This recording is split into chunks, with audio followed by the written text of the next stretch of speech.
ये मंजर हांगकांग का है। 24 घंटे से ज़्यादा वक्त हो चला है लेकिन आग पूरी तरह नहीं बुझी है। 55 लोग अपनी जान गंवा चुके हैं। इस आग की जद में 7 इमारतें थीं। 4600 लोगों ने इनमें अपना घर बसाया था। आग लगी तो कितने फंसे थे, इसका सही आंकड़ा पता नहीं चला है। बताया जा रहा है कि सैकड़ों अंदर फंसे हुए हैं। लेकिन ये हालात पैदा कैसे हुए, आग लगी कैसे, इतने लंबे समय बाद भी इसे बुझाया क्यों नहीं जा सका? कसूरवार कौन है? कसूरवार पर एक सवाल तो अमेरिका में भी उठ रहा है। आज उस पर भी बात करेंगे। 26 नवंबर को अमेरिकी राजधानी में व्हाइट हाउस के बेहद करीब एक हमला हुआ। अमेरिकी सेना के 2 नेशनल गार्ड्स पर दिन दहाड़े एक हमलावर ने गोलियां बरसा दी। डोनाल्ड ट्रंप ने इसे आतंकी हमला करार दिया है। आरोपी जिस देश से आया था उसके खिलाफ ट्रंप ने कार्रवाई शुरू कर दी है और पूर्व राष्ट्रपति जो बाइडेन को कसूरवार बताया है।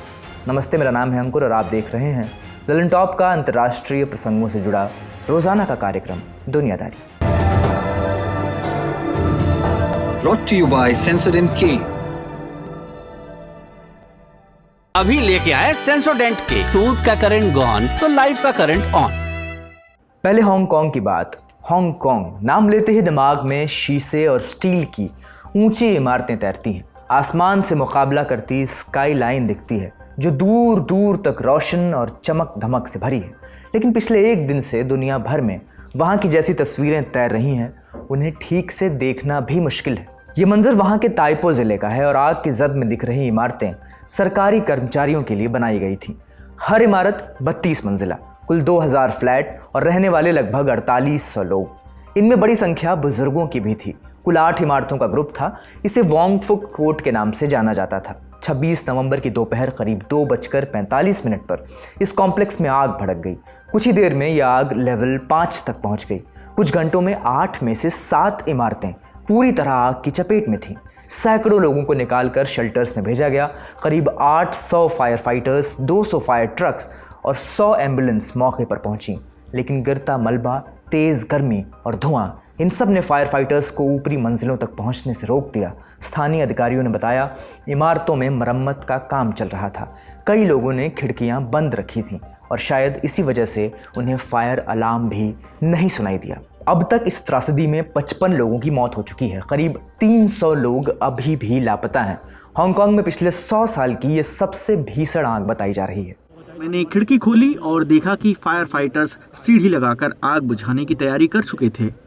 फिर मैंने घर घर जाकर दरवाज़ा खटखटाया और चिल्लाया, आग लग गई है, आग लग गई है, बाहर निकलो। आग बहुत तेज़ी से फैली। मैंने देखा कि एक ही पाइप से कई इमारतों में आग बुझाने की कोशिश हो रही थी और मुझे लगा कि ये बहुत ही धीमा है। आग घंटों तक जलती रही। फायर सर्विसेज डिपार्टमेंट ने इसे ठीक तरह से क्यों नहीं संभाला, ये बहुत दुख की बात है। अब बात उस सवाल की जो इस पूरे हादसे का केंद्र है, आखिर आग इतनी तेज़ी से फैली कैसे? यहाँ कहानी एक दिलचस्प मोड़ लेती है। जहाँ दुनिया मेटल स्कैफोल्डिंग पर चल रही है, हांगकांग एक अल्ट्रा मॉडर्न सिटी आज भी एक बेहद पुरानी तकनीक पर चलता है, बांस की मचान। बिल्डिंग्स के कंस्ट्रक्शन के दौरान बाहर जो ढांचा बनाया जाता है उसे स्कैफोल्डिंग कहते हैं। हांगकांग में वो आज भी लोहे की बजाय बांस से बनता है। क्यों? क्योंकि ये सस्ता है, बेहद लचीला है और इसे लगाने में सिर्फ नायलॉन की रस्सियाँ चाहिए होती हैं। इस परंपरा की जड़ें चीन के इतिहास में हैं। कहते हैं पुरानी वास्तुकला से लेकर ग्रेट वॉल तक सब कुछ बनाने में बांस की मचान का इस्तेमाल होता रहा है। दुनिया तो आगे बढ़ गई, खुद चीन भी लोहे की तरफ जा चुका है, लेकिन हांगकांग में आज भी करीब 2500 बांस स्कैफोल्डिंग मास्टर्स काम करते हैं। बांस की ये संरचना आमतौर पर एक हरी जाल यानी ग्रीन मेश के साथ लगाई जाती है ताकि मलबा नीचे न गिरे। वोंगफुक कोर्ट में भी यही चल रहा था। यही ग्रीन मेश जो है वो लगाया गया था, लेकिन यह ढांचा आग के फैलने में एक बड़ा फैक्टर बन गया क्योंकि बांस फायर प्रूफ नहीं होता। हांगकांग का डेवलपमेंट ब्यूरो अब कह रहा है कि मार्च से बनने वाले 50% सरकारी इमारतों में धातु की यानी मेटल की मचान ज़रूरी होगी। लेकिन ऐसे फैसलों पर वहाँ पहले विरोध भी हुआ है। लोग कहते हैं कि शहर की विरासत का सवाल है। सवाल सिर्फ मचान तक सीमित नहीं है, मरम्मत में इस्तेमाल होने वाली नेटिंग की क्वालिटी पर भी उंगली उठ रही है। एक्सपर्ट्स कह रहे हैं कि अगर नेटिंग मजबूत और फायर रेजिस्टेंट होती तो आग के फैलाव को काफ़ी हद तक रोका जा सकता था। हांगकांग में ज़्यादातर नेटिंग फायर प्रूफ नहीं होती। मचान पर कार्डबोर्ड, कचरा, थिनर ऐसी चीज़ें भी पड़ी रहती हैं और ऊपर से सूखा मौसम, ये सब आग को तेज़ी से फैलाते हैं। अधिकारियों को खिड़कियों पर स्टायरोफोम बोर्ड भी मिले जो बहुत जल्दी आग पकड़ते हैं और आमतौर पर इस्तेमाल नहीं किए जाते। स्टायरोफोम पॉलीस्टाइरीन नाम की प्लास्टिक से बनता है। ये प्लास्टिक पेट्रोलियम से तैयार होती है। स्टायरोफोम का इस्तेमाल आम तौर पर निर्माण में, इंस्टॉलेशन में और खाने की पैकिंग में किया जाता है। खाने की पैकिंग में इसका इस्तेमाल कई देशों में बैन है। बैन इसलिए लगाया गया है क्योंकि स्टायरोफोम गलता नहीं है और इसे लेकर कैंसर का खतरा बताया जाता है। स्टायरोफोम बहुत आसानी से आग पकड़ लेता है। जब ये जलता है तो काला धुआं और कार्बन मोनोऑक्साइड जैसी जहरीली गैसें निकलती हैं। स्टायरोफोम के अंदर एयर पॉकेट्स होती हैं। करीब 95 से 98% हिस्से में सिर्फ हवा होती है। ये हवा इसे हल्का बनाती है लेकिन आग फैलाने में भी मदद करती है। इस हादसे के बाद हांगकांग सरकार ने उन सभी हाउसिंग एस्टेट्स की जांच का आदेश दे दिया जहां बड़े पैमाने पर मरम्मत का काम चल रहा है। सवालों के बीच पुलिस ने कुछ एक्शंस भी लिए। हांगकांग पुलिस ने 3 कंस्ट्रक्शन अधिकारियों को गिरफ्तार किया है मैन स्लॉटर यानी गैर इरादतन हत्या के शक में। इनमें एक कंस्ट्रक्शन कंपनी के 2 डायरेक्टर और 1 कंसल्टेंट शामिल हैं। पुलिस का कहना है कि मरम्मत के दौरान सुरक्षा नियमों की अनदेखी और सामग्री के इस्तेमाल से जुड़े पहलुओं पर गंभीर सवाल उठे हैं और इन्हीं आरोपों की जांच के तहत ये गिरफ्तारी हुई है। लेकिन आज की कहानी सिर्फ एक हादसे की रिपोर्ट नहीं है। गवर्नेंस पर भी बड़ा सवाल है क्योंकि हांगकांग चीन के लिए सिर्फ एक शहर, एक हिस्सा नहीं है, एक प्रतीक है ब्रिटिश उपनिवेशवाद से मुक्ति का और आधुनिक चीन के उभार का। हांगकांग लगभग 2000 सालों तक चीन का हिस्सा रहा। 1839 में ब्रिटेन के साथ पहला अफीम युद्ध शुरू हुआ। चीन ये लड़ाई हार गया। नतीजतन उसे हांगकांग को ब्रिटेन के हवाले करना पड़ा। चीन इन घटनाओं को राष्ट्रीय अपमान मानता है। 1898 में चीन और ब्रिटेन के बीच एक और संधि हुई। इसके तहत चीन ने हांगकांग को 99 सालों के लिए लीज पर दे दिया। ये लीज खत्म होनी थी साल 1997 में। 1984 में फिर एक समझौता हुआ। तय ये हुआ कि ब्रिटेन के जाने के बाद भी हांगकांग में पुरानी वाली व्यवस्था चलती रहेगी, यानी जो अधिकार लोगों को मिले हुए हैं उसके साथ किसी भी तरह की छेड़छाड़ नहीं की जाएगी। कब तक? ब्रिटेन के निकलने के 50 साल बाद तक, यानी 1997 + 50 साल 2047 तक। लेकिन चीन हांगकांग में अपना सिस्टम थोप चुका है। विरोध की आवाज़ें तो उठती रहती हैं। 2019 में बड़ा लोकतांत्रिक आंदोलन हुआ था। इसके बाद चीन ने कई बदलाव किए। नए कानूनों ने प्रो डेमोक्रेसी नेताओं को चुप करा दिया और अब चुनाव में सिर्फ कथित देशभक्त उम्मीदवार ही खड़े हो सकते हैं। इन सब पर कभी और बात करेंगे। फिलहाल ये जानिए कि 1997 में हांगकांग की वापसी को चीन ने सदी के अपमान के अंत का प्रतीक बताया था। चीन कहता है कि वो ब्रिटिश हुकूमत के अपमान से निकलकर पूरी तरह आधुनिक राष्ट्र बनकर उभरा है। लेकिन हांगकांग जैसे ग्लोबल फाइनेंस हब में बांस के मचान की वजह से हुआ यह हादसा उसकी छवि पर चोट है। 6 से 7 दिसंबर को वहाँ पर चुनाव होने हैं और ऐसे में यह हादसा राजनीतिक प्रभाव भी छोड़ सकता है। ऑनलाइन फोरम में ये लोग सवाल पूछ रहे हैं कि क्या फायर अलार्म काम कर रहे थे, क्या ठेकेदारों ने लापरवाही की, क्या सुरक्षा नियमों की अनदेखी हुई या सस्ती सामग्री ने जान ले ली। चीनी राष्ट्रपति शी जिनपिंग ने अब तक इन सब पर क्या कहा है? 26 नवंबर को एक बयान में उन्होंने सिर्फ इतना कहा, पूरी क्षमता से आग बुझाई जाए, नुकसान कम से कम हो और रेस्क्यू की तत्काल रिपोर्ट भेजी जाए। इस बयान के 4 घंटे बाद हांगकांग के नेता जॉन ली शेल्टर्स में पहुंचे, प्रेस कॉन्फ्रेंस की। ताइपो के वांग फुक कोर्ट में लगी आग में कई लोगों की जान गई। ये घटना बेहद दुखद है। मैं मृतकों के प्रति गहरी संवेदना व्यक्त करता हूँ। उनके परिवारों और घायलों के प्रति अपनी पूरी सहानुभूति जताता हूँ। हम उन्हें हर संभव मदद देंगे। विशेषज्ञ कह रहे हैं कि इस बार जनता सिस्टम पर सवाल उठाएगी। पहले इस तरह के हादसों के बाद स्वतंत्र जांच आयोग बनाए जाते थे। 1996 में कोवलून की आग के बाद भी ऐसा हुआ था। इस बार मामला ज़्यादा बड़ा है। आगे जो होगा हम अपडेट्स आप तक पहुंचाते रहेंगे। हांगकांग की खबर यहीं तक। अब अमेरिका में हुई शूटिंग की बात करते हैं। तस्वीर देखिए, ये अमेरिका की राजधानी वॉशिंगटन डीसी की तस्वीर है, फॉरगट वेस्ट मेट्रो स्टेशन की। तस्वीर में दिख रहा है कि ये व्हाइट हाउस से कितना करीब है, 500 मीटर, 3-4 मिनट की वॉकिंग डिस्टेंस। रोज़ाना बहुत से लोग यहाँ से एग्जिट लेकर व्हाइट हाउस पहुँचते हैं।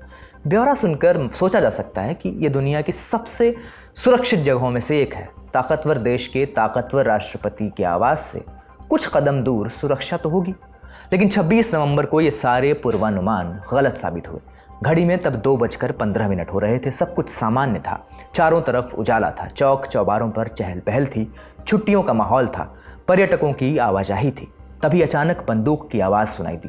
एक के बाद एक कुल 8 बार फायरिंग हुई। अफरा तफरी मच गई। लोग आसपास के दुकानों में छिपने लगे। कुछ ही मिनटों में इलाका पुलिस के जवानों से घिर गया। ऊपर हेलीकॉप्टर चक्कर लगा रहे थे और फॉरगट वेस्ट मेट्रो स्टेशन के एंट्री गेट पर पीले टेप की घेराबंदी थी। घेरे के भीतर अमरीकी सेना के 2 सैनिक जमीन पर थे। चश्मदीदों ने अमरीकी मीडिया को बताया कि एक के सिर से खून बह रहा था। फिलहाल वे दोनों सैनिक अस्पताल में हैं। दोनों की हालत गंभीर बताई जा रही है। हमले के वक्त ही संदिग्ध को भी हिरासत में ले लिया गया था। अमरीकी मीडिया रिपोर्ट्स के मुताबिक संदिग्ध अफगानिस्तान से है। नाम है रहमानुल्लाह लकनवाल। 4 बरस पहले सितंबर 2021 में वो अमेरिका आया था ऑपरेशन अलाइज वेलकम के तहत। क्या था यह ऑपरेशन? तारीख से समझिए। अगस्त 2021 में काबुल की सत्ता पर तालिबान ने कब्जा कर लिया। इसके बाद कुछ अफगानी तालिबान से खौफजदा थे। क्यों? क्योंकि अफगान अवाम के एक हिस्से ने तालिबान के खिलाफ अमेरिका की लड़ाई में अमेरिका का साथ दिया था। उन्हें डर था कि आने वाले समय में तालिबान उनसे बदला लेने की कोशिश कर सकता है। इसलिए तत्कालीन जो बाइडेन सरकार ने ऐसे लोगों को अफगानिस्तान से अमेरिका आने की इजाज़त दी। 77,000 लोगों ने इस स्कीम का फ़ायदा उठाया। उन्हें 2 बरस की मोहलत दी गई थी। इन 2 बरसों में उन्हें अमेरिका में रहने के और तरीक़े तलाशने थे। मसलन औपचारिक तौर पर शरण मांगना, जिसे असाइलम कहा जाता है। उस दौरान ट्रंप की रिपब्लिकन पार्टी ने इस स्कीम की आलोचना की थी। उनका कहना था कि इन लोगों की विधिवत सिक्योरिटी चेकिंग नहीं की गई है, भविष्य में जोखिम हो सकता है। न्यूयॉर्क टाइम्स की एक रिपोर्ट के मुताबिक मई 2024 में जो बाइडेन सरकार को इस ऑपरेशन से जुड़े डेटा में कुछ झोल मिला भी था। गड़बड़ियों की छानबीन हुई या नहीं ये साफ नहीं है, लेकिन अब ट्रंप ने सारा दोष जो बाइडेन पर लगा दिया है। उन्होंने इस हमले को आतंकी हमला बताया है, अफगानिस्तान को धरती पर एक नर्क करार दिया है। ये भी कहा है कि अब प्रवासियों को लेकर और भी सख्त नीतियां अपनाई जाएंगी। डिपोर्टेशन दोगुना किया जाएगा। सुनिए। हमें अब अफगानिस्तान से बाइडेन के समय में आए हर प्रवासी की दोबारा जांच करनी चाहिए। जो भी व्यक्ति यहाँ का नहीं है या हमारे देश के लिए जरूरी नहीं है, उसे वापस भेजने के लिए जरूरी कदम उठाने होंगे। अगर वो हमारे देश से प्यार नहीं करते तो हमें उनकी जरूरत नहीं है। ये साफ नहीं है कि ट्रंप प्रवासियों के खिलाफ आगे क्या करेंगे, लेकिन अब तक उन्होंने इससे जुड़े 2 फैसले लिए हैं। पहला, अफगानिस्तान से प्रवास के लिए आवेदन पर रोक लगा दी गई है। इसका असर उन अफगान नागरिकों पर पड़ेगा जो शरण मांगकर या ग्रीन कार्ड लेकर अमेरिका में बने रहना चाहते हैं। उन अफगानों पर भी असर पड़ेगा जो रहमानुल्लाह की तरह अमेरिका आना चाहते हैं, यानी जिन्होंने जंग में अमेरिका का साथ दिया था और अब तालिबान से डरे हुए हैं। इनमें से कुछ लोग तीसरे देशों में फंसे हुए हैं और कुछ अफगानिस्तान में छिपकर रह रहे हैं। ऐसे लोगों की संख्या लगातार बढ़ रही है क्योंकि पाकिस्तान और ईरान ने अपने यहाँ से अफगान शरणार्थियों को वापस अफगानिस्तान भेजना शुरू कर दिया है। अब ट्रंप का दूसरा फैसला। ट्रंप ने वॉशिंगटन में तैनात नेशनल गार्ड्स की संख्या बढ़ा दी है। अगस्त 2025 से ही 2000 गार्ड्स तैनात थे, अब 2500 होंगे। जिन सैनिकों पर हमला हुआ वो भी नेशनल गार्ड्स का हिस्सा थे। नेशनल गार्ड्स कौन है? ये अमरीकी फ़ौज की एक टुकड़ी है। करीब 4,30,000 से ज़्यादा लोग इसका हिस्सा हैं। इनमें से ज़्यादातर लोग पार्ट टाइम गार्ड होते हैं, यानी हफ्ते में एक वीकेंड और साल में कुछ हफ्ते की ट्रेनिंग करते हैं। बाकी समय ये लोग पढ़ाई करते हैं, नौकरी करते हैं या खेती करते हैं। फिर ज़रूरत पड़ने पर ये वही काम करते हैं जो अमेरिका की एक्टिव ड्यूटी आर्मी करती है। ख़ास यह है कि इन्हें 2 मालिकों की सेवा करनी पड़ सकती है, एक तरफ राष्ट्रपति और दूसरी तरफ किसी भी राज्य के गवर्नर। ज़रूरत पड़ने पर राष्ट्रपति इन्हें विदेश भेज सकते हैं। अफगानिस्तान और इराक में ऐसा हुआ भी था। राज्य में ज़रूरत हो तो गवर्नर उन्हें बुला सकते हैं। अक्सर ऐसा मानवीय मदद के लिए किया जाता है, मसलन बाढ़, तूफान, भूकंप जैसी किसी प्राकृतिक आपदा के बाद। साल 2020 में अमेरिका के इतिहास में पहली बार लगभग 1 लाख गार्ड मेंबर्स एक साथ एक्टिव ड्यूटी पर थे। वजह कोविड और रेशियल जस्टिस प्रोटेस्ट।